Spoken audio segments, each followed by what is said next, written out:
Ingvar Kamprad founded IKEA in 1943 at the age of 17, selling goods like pens and wallets. In 1948, he started selling furniture, signaling the start of the IKEA range as we know it today. He was always determined to offer the best possible prices, but not at the expense of quality.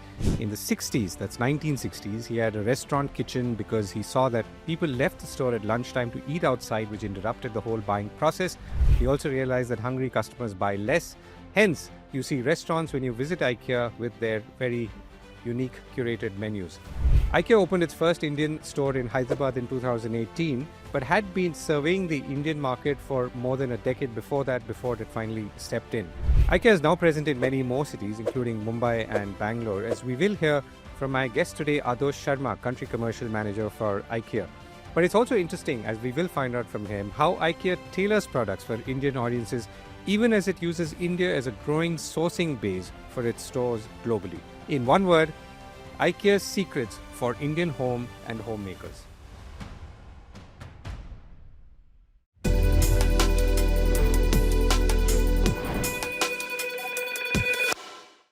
Adosh, thank you so much for joining me on the Core Report. So, before we dive in a little bit, tell us a little bit about the IKEA footprint in India today, where you stand in the context of the number of years that you've been, which is since 2018, and where you're going as things stand once again. Yeah, thanks so much for having me over, Govind. It's a pleasure. IKEA has always had a very long-term plan for India, and India remains one of the priority markets for IKEA. And I think since we've started, we've also not just expanded, we've evolved, we've learned, we've remodeled, and we continue to expand. So currently, if I was to answer your question simplistically, we have 5 stores, but we want to rapidly expand into the 6 markets that we have identified in the country. And over the next 5, you will see a lot more stores coming up, small, medium, and large. Right. And amongst the stores that you already have, the big ones are in Hyderabad and Mumbai, or the biggest ones, I'm assuming, or you can correct me. And how would the And Bangalore. and Bangalore? Okay, so are they all equally sized? Pretty much. So typically what we call as a concept store in IKEA is designed in a way that you can have a fun day out for the whole family. So you're talking of roughly 400 to 450,000 square feet, which has a massive showroom, a market hall, a self-serve where people can come and get instant gratification of products they can take immediately. We have a huge playroom for kids, which is free of charge for customers to leave their children to play. And then obviously we have the legendary restaurant where you have our classic meatballs that you can enjoy. So these are stores that are designed in a way that they are destination stores where people can come and have a whole fun day out for the whole family for the whole day. Now, I think what we're trying to do is also look at better access because India is all about creating an easier access and reach. And through that, we're creating a hub and spoke model with smaller stores. So we can have one click or 30 minutes away. So you can go online and click a product and get home, or we will be so accessible to you that you can reach us within 30 minutes from wherever you live. Right. And as I understand, 70% of your sales in India are at store and 30% is offline. Yes. So this is the broad number, Yes. but can you dive in a little bit in terms of what the more specifics are? In terms of specifics, I would, if you really look at it, you've got your key markets, that is Hyderabad, Bangalore, Bombay, that contribute. I mean, it's essentially, we look at it as online and offline, that we offline is about 70%, online is 30. If I then break it down also into business to business of the total business, you get about roughly 18 to 19% that happens from IKEA business, which is quite a big category for us. If I then break it down further into food, food is a good driver for us. We generate just under 10% from purely food sales, that comes from there. And yeah, I think that would be a good breakup for now. Right. And when you say food sales, do you mean the restaurant or do you mean food products that are sold at IKEA or both? So it's interesting you say this because we just don't have only the restaurant at IKEA for food. We have 3 concepts for food that we offer to customers.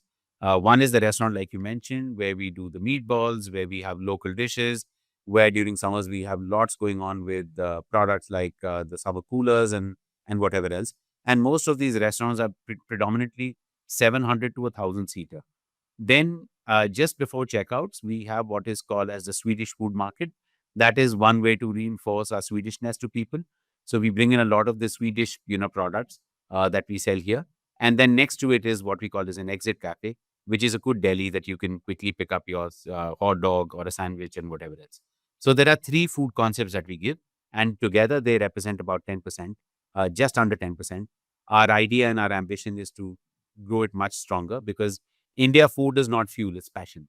So we understand it pretty well, and we are doing a lot in terms of augmenting and improving and making that food offer better and more affordable. And what's the contrast with other markets when it comes to the way food is retailed in India? I mean, is it similar? What I'm trying to also ask is, and this I guess applies to other categories, is IKEA, to what extent is IKEA using models that have worked elsewhere and retrofitting here, or is it an evolution of a slightly different or a newer model? Yeah, it's a very interesting thought because, see, at the end of the day, IKEA is an 80-year-old business. We are quite good at understanding how furniture is sold. Uh, but I think the big idea for us is not just about selling furniture, but understanding how customers behave and how they live. So while the basis of the model remains the same, what we tend to do is that we really deep dive into every market to understand how consumers live and interact with their homes. And that then drives the entire genesis of how will we create a business model that attracts, delivers, and understands the customers better. So that is what we've been doing in India for the last 6 years. So there is a report called, there is a big research, a detailed research we call as the Life at Home report, where we go to customers' home personally. We understand how they live, how they interact, what are the new trends that are coming up, what do they feel about home, and so on and so forth. We also then go a lot on sustainability because we're very conscious on the environment. So if we are doing our deliveries, we're very conscious that we will only do through EVs. And we are proud that by next year, 100% of the deliveries we deliver to people will be EV driven. So to answer your question, yes, there is the basic model of IKEA comes from global, from our genesis, from our old, pedigree. But then from there on, we tend to understand how do customers live in the particular market, and then we tweak. Like I mentioned at the start, smaller stores. We understand India is not so easy in terms of access, but then we have a solution with smaller stores that are coming up, and And so on and so forth. and smaller stores is something, is that unique to India? Well, I must say that I think it will be most prevalent in India. It is something that we are trying in other countries also because we've understood that customers' behaviors and views and the way they interact with the brand is changing. And I think that is the reason why now we are opening smaller stores in other countries too. But in India, the smaller stores, the number of smaller stores we'll do will also be quite substantial. Right. And are there any lessons there? I mean, I know that you've closed one of your stores in Mumbai, which was a small store, Mm, and mm, you're holding on to another smaller store that's in central Mumbai. So, mm. any early lessons there? Yeah, it's life is very relative. So when we opened India, we opened stores which are 400,000. Then we opened the one in Mumbai, which was 80,000, which in itself is large for a mall. We realized this as we go. And when I mean the smaller stores, we coming up with a concept which you just launched in Bangalore, which has seen stupendous success, is as much as just about 20,000 square feet. So the idea here is that we are trying to also understand, like I mentioned earlier, what does small, medium, and large mean for the market. So while small may be understood as 8,000 square meters in US, we also understand that in India, 8,000 square meters is fairly large. So to answer your question, the smaller stores that we're doing now is driven by the why, is driven by the concept. So there is one small store concept which is called the planning order point, which is where customers can come and at ease and peace can plan their entire home, new or when they're planning to refurbish.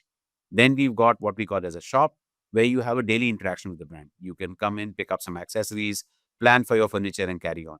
Then we've got the other bigger stores like the one that you mentioned in Mumbai, where we've got in Wadley, which is nearly 80,000 square feet, where you come and see the concept in a different way with room sets and so on and so forth. Or you can then go to Navi, Bangalore, or Hyderabad to see the full concept store, where bring in the whole family, spend a whole day, and see the whole the entire offering of IKEA in one place. So that is what we're learning here, and that is what I said is the relativity of sizing that we're trying to tweak to the country. So, can I ask you a sort of slightly broader question here? Are you? Would you say that you're still? I know you're in investment mode because, as you said, you're still expanding stores, including large ones Yes. in northern India. But as a company, I mean, I'm assuming the reason you've calibrated some of your growth strategies is because you're not necessarily meeting the targets that you've set out for yourself. So, from that point of view, where Mhm. would you say IKEA is in its journey today? This is a slightly more business question rather than a consumer-facing question. Yeah. So I must start with setting a perspective. I don't think IKEA gets into any market straight away looking for profits. Like I mentioned earlier, for us, the bigger picture is to actually create a sustainable business model, and we are in for the long. So we don't wish to really come in, close, open, close, and quickly make a profit and start moving on with that on. The reason why we are also re-engineering the entire model when it comes to retail, especially, is like what I said. We are beginning to understand the market much more clearly now, and we also then figure out that there are certain maybe locations that are not fitting into the profile of customers or the entire gamut of what we're looking at in this complete essence. So then in that case, if we really continue to, work with that location, it not be fitting into the whole, the game plan. For us, we're in the long run. We are patient. We understand that India is a big market, but it also comes with its own complexities. The fortunate thing is that I think we've been able to understand that quite, quickly. We made those changes into a model, and that's why I think we are now really getting into that expansion spree, so that we are able to tap into that potential at the right time. And let me try and link it back to the life at home report that you talked about. Yeah. What would you say are some of the key takeaways or learnings that you're applying to existing stores, maybe with some change from Mhm. the way you started out, and you're applying Mhm. to stores that you're going to open? Mm. Yeah, exactly. So the life at home report happens every year. And what we figured out from all these years is, number one, that a good 80% plus of the people do love to think about home and decorating home, but they always need advice on how to do it. And I think that's it. That's the journey that the Indian consumer is getting, in terms of not looking at furniture only for function, but also creating their own style statement. What does it say for me? Who am I? And I think that's beginning to come through. The home is beginning to come out as their corner for Zen, as their corner of their expression of who they are. We've also understood that living with children is big. People are very committed now to look at offering the best solution for their children. Uh, Living together, we've also seen in many cities multi-generation families, living together, which creates the need for creating separate spaces. In that sense, a home within a home.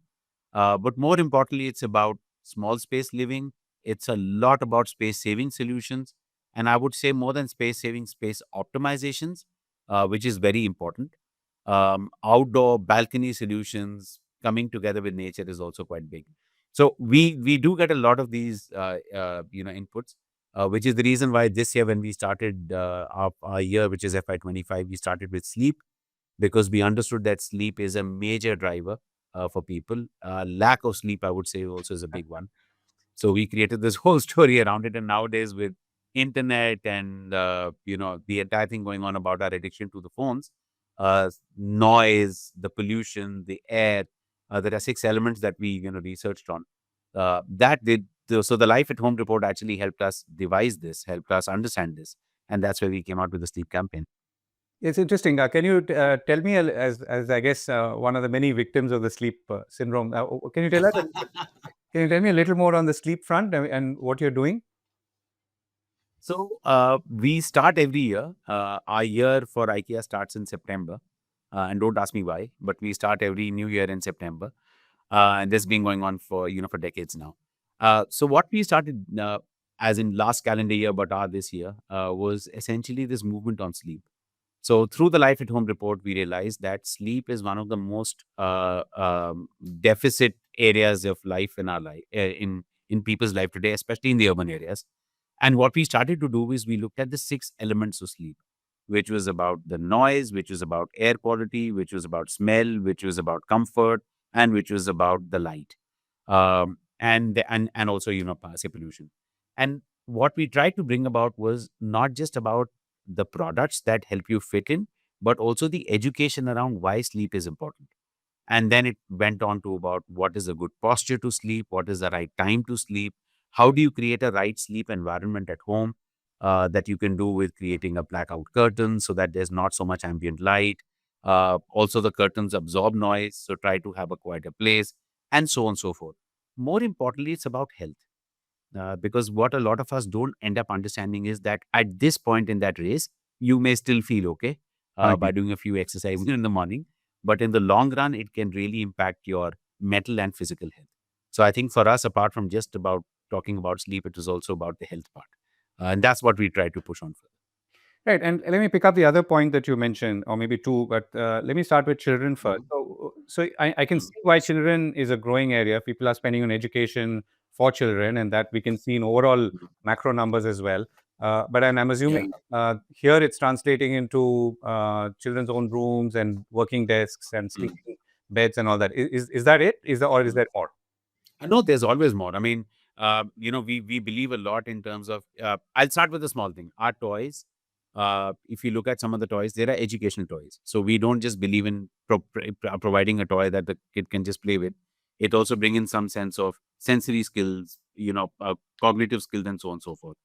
Then we also believe in saving costs. So the beds that we do can be extended on length. So you don't just keep buying a bed every 2 years because the kid is growing. The kid can grow and the bed can grow with the kid. So I think we tend to do that. And also it's about creating that own space for the child. Many a times what we've seen in homes is that desks are for adults, but we move the desk around for a child. So we adjust it in a way. And those ergonomics don't work with a child, especially when they're growing. So if you look at the products that we do, the desks are made for children. Even small details like they will not have sharp edges, Huh. so that kids are kids, right? They run around, they bang things around on their heads and stuff. So we don't want the products to be in a way that they become dangerous for the child itself. So that, and then we've got kid safety, products that we do, which are very basic products, but do come in really handy, especially for a growing toddler. So we do a host of products that are done to one, create a separate space for the child, to design ergonomically and educationally for the child's growth, and three, also, just be part of their life, as they grow. Right. And these are some of the things that you're meeting, but what would you say is an unmet need basis the research that you've been doing? It will be difficult to say that for now because if I really look at it, see, when you have a child at home, it's more No, this is emotional not than only children. pragmatic. I mean, this is overall. I mean, from your life. Overall, Yeah. okay. If I was to look at it, I think in India, the one big need is definitely for home organization. We all have, as Indians, we hoard a lot. There's a lot of stuff at our places that we keep in different corners, and I'm one of the victims. But I think that's where I feel that they should be more solution based than product based, and I think that's where we are really putting a lot of efforts in to really create a more solution based approach. So if you have so many products, how do you really sort your life out? How do you really create your home in a way that it's got these organized spaces? So in a small space also, you can create more space. Right. And you have 7,000 plus products offered in India. And Yeah. as I understand, more than 1,000 of them are actually under 200 rupees. So your pricing is Yes. very, I mean, affordable to those who come in. Now, Yes. Yes.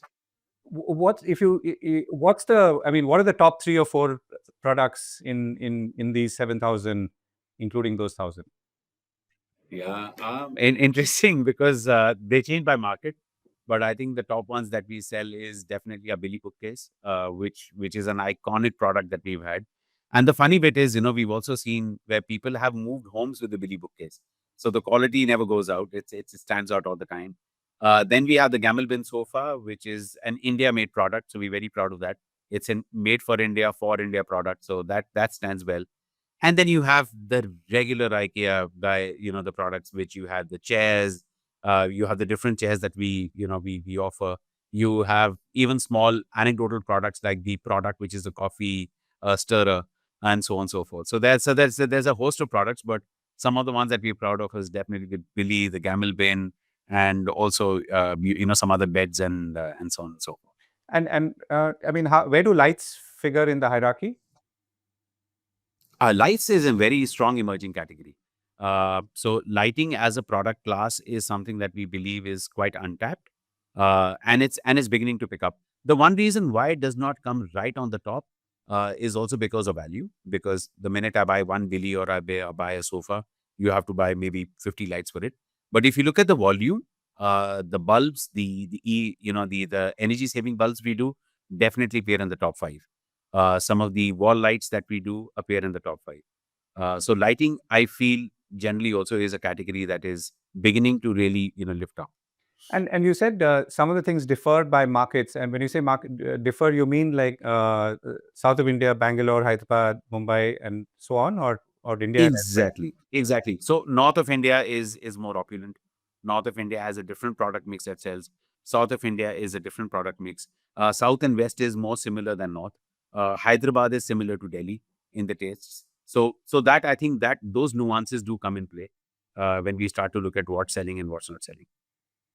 And if you were to, I mean, is 7,000, it obviously it's a lot, but is that your optimum Mm. vis-a-vis other markets in the world, let's say the most exhaustive product markets in the world, or where do we stand?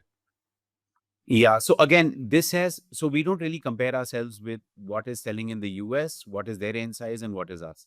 Again, it goes back to what does India need most. So we start with the why. We will start to look at what are the different functions that are more important at home. And through that, we start to build the range up. And then there is always the core range that we have. And then through that, we're able to build a proper range that we feel will be able to attract and address the main needs of the customers. And that at today's level is at standing at 7,000. So there will always be certain products like in India, we do a range called the Aromatisk, which is a range which is more driven for the Indian customer. That in some countries will not be available. And similarly, if I go to Korea or Japan, they'll have certain products that sell there that won't be available in India because of, again, cultural needs, cultural differences, and so on and so forth. Right. And if you were to look at, let's say, velocity of sales, I know you talked about Mm, the Billy bookcase and sofa and chairs. mm, I mean, I mean, I'm just trying to see if there's any external trigger. For example, let's say, would you say that your sales pattern follows real estate sales? Or and in any a market, mm, like for example, let's say Hyderabad is the fastest growing real estate market in India right now. mhm, Bangalore is mm, quite fast, and mm, Mumbai by value is the largest. So are there any mm. correlations between your sales and the kind of products you sell with this? Mm. So it's a very interesting question, and I'll address it in a different way. Um, I'll place it saying that if you look at the potential for home furnishing in India is massive. We are just about at the tip of the iceberg. So we haven't really penetrated to a level where we've plateaued, where the markets then are defining their Hmm. growth depending on how the market is growing. Today, I'm sitting in Hyderabad. I've got customers coming in from Delhi and buying. So I think that cross pollination of market also is happening quite strongly, and that then takes away a little bit of the seasonality or a particular market feature depending on how the market is performing. So I feel right now in furniture there is a huge potential, and for most brands, I think, I don't know for the others, but for us at least, we haven't really been triggered by what a particular market is doing, that defining the growth for the market. What does happen is seasonalities. Hmm. So when I know Ganesh Chaturthi is in Bombay, the sales will always spike. When I have the Gudi Parva or the Dasara in Bangalore, the sales will always spike, and so on for Diwali in Delhi. But I think we are still a few years away from that kind of a Right. sales movement. Right, and sort of lateral question. I mean, do you see Mm. some products shooting off because of some social trends? TikToker put out a video of something, and therefore sales shot. I'm sure it happens, but have you seen it here? I won't say that it's been so pronounced that it would change it would just become like a rage. We do feel that influencers and TikTokers do have a role to play in influencing and also creating that kind of a need and a want for the product. But we haven't witnessed something that has really shot up uh, dramatically that has taken notice. No, not yet. Right. I Okay. wish, well, maybe one day. Yeah. So let me come to, when you look at a particular store, and I'm just wondering, so I'm sure you have cockpit views on stores and including in a market like India. What are the things that you're looking at on a weekly basis or a monthly basis? I mean, what are your signals Mm. for, I mean, it could be replenishment or change, or, I mean, I don't know what else. Yeah. So for us, I think it starts obviously, and I won't go on to the typical KPIs of sales and Yeah, whatever. yeah. But I think for us, the big one also is then the throughput, how much stock has gone in, how much has come out. We work a lot with happy customer store. So we're also very, very clear on and very conscious on how are the customers feeling, whether it is through our online channel or is through the stores or is through what we call as a remote selling point, which is RCMP. So we're very bothered. We really put a lot of detail on where is the happy customer score going. And then apart from that is also a little bit on sustainability. We like to work, and that we don't do on a weekly basis, but that's through months and tertials, where we look at how are we on sustainability, how much were we able to recycle, how are we buying our energy, how is that going on. So those are two elements that we lay a big focus on, apart from the regulars, which is about sales, stocks, availabilities, and so on and so forth, and services. Right. So on services, you said 30% is online, and does Yeah. that? But I'm sure it's offline and online. So what's the service element today? I mean, I can imagine people order something, and in India, people want someone else to come and assemble it, which is not IKEA principle or philosophy of you Yeah. assembling it yourself, and that's fine. Yeah. So what's? I mean, do you have any numbers there? Yeah, no, 100%. I think for us, it's 80% of what we sell in furniture actually gets delivered to people's homes. Yeah. And there we've also seen there's an upward trend of people also looking for assembly services. So what we have is we have our own teams, and also we've got the other third party platforms where people go and then Right. take the services. So exactly as what you said earlier, India is a very, very service driven market. Look at Q-commerce. A lot of us, when it started off, did not know it'll take off in this way, but it has. So what we continue to do also is price our services in a way that they're extremely competitive. So just for now, I can tell you that's for 799. You can pick up as much as 500 kgs of furniture from us, and that can come to your house in the next 2 days or maximum 3 to 4. So I think that level of servicing that we're trying to bring. Kitchens, we are starting now with an all-inclusive price of 9999. So under 10,000, you get it planned, you get it made up, assembled, and installed at your place, which is a pretty competitive price when it comes to market. So we're very conscious on how we are giving the service offer. We would like people to assemble because we've also understood that when you assemble, it also gives you a psychological Mm. feeling of accomplishment. And that is why IKEA's model was also based on this, because it brought the families together for some sort of of an activity together. But we also see the market. It's very service driven. So we're very conscious that we provide the pricing which is most competitive. But in the service and I'm going to come to the business Mm. customer consumer in a moment. But on the service side, are you saying you're losing money, or is it break even when you offer these kind of services? See, service is a very tricky thing. So it'll be difficult to say where we're losing money and where we're gaining money, but overall we're okay. And I think it's more for us as an investment to in the overall picture. So we say that there is one price to the customer, which includes services. So when you look at the pricing that you offer to the customers, not just the MRP of the product or the selling price of the product, it is the selling price and the service that the customer considers as the final price at which it lands to their home. Hmm. So we put that all together, and that I think we are okay for now. Got it. And tell us about the business side. You said 20% is business, Yes. and Roughly 18 to 20% is IKEA business. Hmm. IKEA business is a line where we interact with, Offices. the smaller businesses, people with, say, a coffee shop or, larger business houses who want to do, their accommodations, or construction guys who want to do new homes and they want to put up kitchens, bedrooms, or new homes from us. So it's a whole plethora of people who we interact with in our IKEA business team. And is that a higher ratio or proportion compared to other markets in the world, or is it similar? Yes. Yes, it is higher. It is higher. And again, like I said earlier, I think it's purely based on one, the residential boom and the construction boom that's happening in India because of that. But also because I think IKEA as a brand is so looked onto. And now that we are in the market, there is a lot of queries from people who want to have IKEA in their homes or have IKEA in their offices and so on and so forth. So that also gives us that win advantage. So between, let's say, pure retail and institutional, if I were to call this institutional, what's growing faster? Yeah.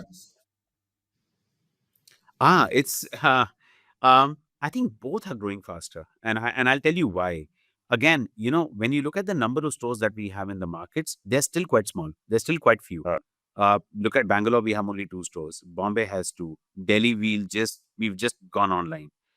So I reckon that it would be a few years before we start to see the institutional business continuing to maintaining a trend, and the offline or the actual stores plateauing, because the number of stores are still lesser than what the market needs. I think both ends are growing as stronger. And between offline and online, is it the same kind of products that are picked up, or is there a big difference? Interestingly, it used to be different earlier because we had less number of stores. So a lot of online was also people who were sitting in different parts of the country. Like till March of this year, Delhi was not open by us. Delhi was serviced through online through to different channels. Now that we have Delhi, so people are picking up from there. So the mix is changing, but we still have a lot of furniture that sells online.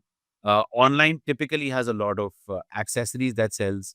So you have a lot of the home organization, you have lighting, you have cook shop that sells through online. Right. So let me come to sourcing. I mean, maybe I can start with the 7,000 products that you have here versus what Yeah. you are producing in India for export to your other home, I mean, or other stores in the universe. So tell us about what are the sourcing levels right now, and both within India as well as outside. So if I was to put some numbers in, I think for IKEA India today, we're looking at 30% of our sales that comes from the locally sourced products. And our vision is that by the time we come into 29-30, this should likely to go up to 50%. So that will be just purely locally sourced products out of India. Today, you have textiles, plastics, metal, wood. These are key categories that we source out of India a lot. And when you and on exports, is it the same portfolio? I mean, textiles, plastics, and wood, or is it more textiles? Pretty much, pretty much. Textiles, wood, some bit of, but yeah, predominantly textile based. Are there newer areas that you're looking at? I'm sure. I mean, I'm sure you have a R&D which is constantly doing this. But are there newer areas that you could be producing in India for either local or export? Absolutely. So, like I said, our vision is to go to 50%. So, that cannot be possible if we don't look at newer areas. So, a lot of work is going on there. A little bit premature for me to share some ideas right now, Huh. but I just came out of a meeting just now, just where we were looking at some new products that we've just started to look at that could be sourced out of India itself. So, yeah, it's that journey is on and quite aggressively on. And the philosophy behind this, I know IKEA is a company has been around for a long time before you even started retail operations here. So the philosophy Yeah. is to import substitute, or is it to, or is there a different philosophy to this? So I think it's a mix of both. One is that globally it's recognized that India is a good sourcing base. So that is one part of the sourcing journey. The other part is that we understand is that if we are in for the long run in India, we need to create a strong locally source based. And I think that sourcing base is what we are developing. And with our growth journey, with the way we go, I think India in itself will be able to take a lot of what is sourced from India itself. So it's a mix of both. It's one is the global angle of where India stands today, but also that India in itself, if we need to look IKEA for the long run, we need to develop a strong base of sourcing from India itself for India itself. Right. Okay, I mean, I'd love to talk a little more on the culture part, but I mean, I think we may Mhm. veer off too much from course. But let me ask you something that maybe encompasses all of that. So when you walk Yeah. into an IKEA store, and I have like many, I'm sure many others, the feeling that you get is really it's the same IKEA store. It could be anywhere in the world. So in a very broad way, how do you ensure that? So I think earlier in the interview, I said, we work with a very strong base, and that base remains the same across. So the layout of the store will Uh-huh. always remain the same. We will always enter first with a welcome to the customer, starting with the playroom for the children, going straight up into the landing area where you are invited on first with inspiration of different room sets, going on into showroom. That layout of the showroom is standard across the world. What changes is how we present the range. So, like for in India, we understood that walk-in wardrobes is an emerging trend. Hmm. So as again, say maybe a China and India, we will show room sets more which are locally, relevant. The way we present our sofas here could be different. Like in India, people present like sofa sets. So you'll have a 3+2+1. So we will show that more. Dining in India is sold as a set. You will never have three types of dining chairs with the same table. Those are the local nuances, those are the local changes that come in. But otherwise, the layout and the flow in the store is standard across the globe. And that's what creates that beauty of IKEA, that I could be in Los Angeles, and if I fly down into Bangalore, the feel is pretty much the same. Then the bigger thing is the co-workers. We don't sell a product; we sell a solution. So I think that's the biggest difference between going to any other place and IKEA, because here you have a friendly coworker, knowledgeable coworker, who will come in first, ask you what is it that you're really looking for. It's not a chair you're looking for. Maybe you're looking for a comfort seeking solution, and then from there, discussion starts. So the things all put in together will bring in food, meatballs, standard across the globe. So you come into India or you go to China or you go wherever, the meatballs will remain the same. So I think those differences that we've been able to integrate as a standard create this unique journey. Right. Last couple of questions, Adosh. So, in coming back to numbers, I know you're in investment mode. You got clearance for about 10,000 crores of FDI in 2013, and you're still investing, and I'm sure you'll bring in more funds. So, are you broadly on track in terms of your own, let's say, targets that you've set? Yeah, like I said, I think at IKEA we don't look so much on profits right from day one. Hmm. We are always in for the long run. So for us, it's an investment, especially in businesses like ours, where you're setting up the entire value chain, has very long gestations. So we are okay with it. We are patient with it. We are seeing signs of it moving in the right direction. And I think that's what's most important to us. So this year we are growing well. All channels of sales are growing pretty good. Our costs are under control. Our investments are solid. So yeah, we are absolutely on track for that. Got it. Last question, Adosh. So, what's your favorite IKEA product? I can't name one. I've been 16 years in the company. I just can't name one. I think I would start with the Billy because that's the first product I assembled. So back in the day when we started, I started on the floor. So the first product I was made to assemble was a Billy bookcase. And then it's definitely the Malm bed. I have had a Malm bed since I started in IKEA. Not the same bed now. I changed it twice. But yeah, those are two classic products that are always at my place. Right, Adosh, it was a pleasure speaking with you. Thank you so much for joining me. Like, take care. Have a great day.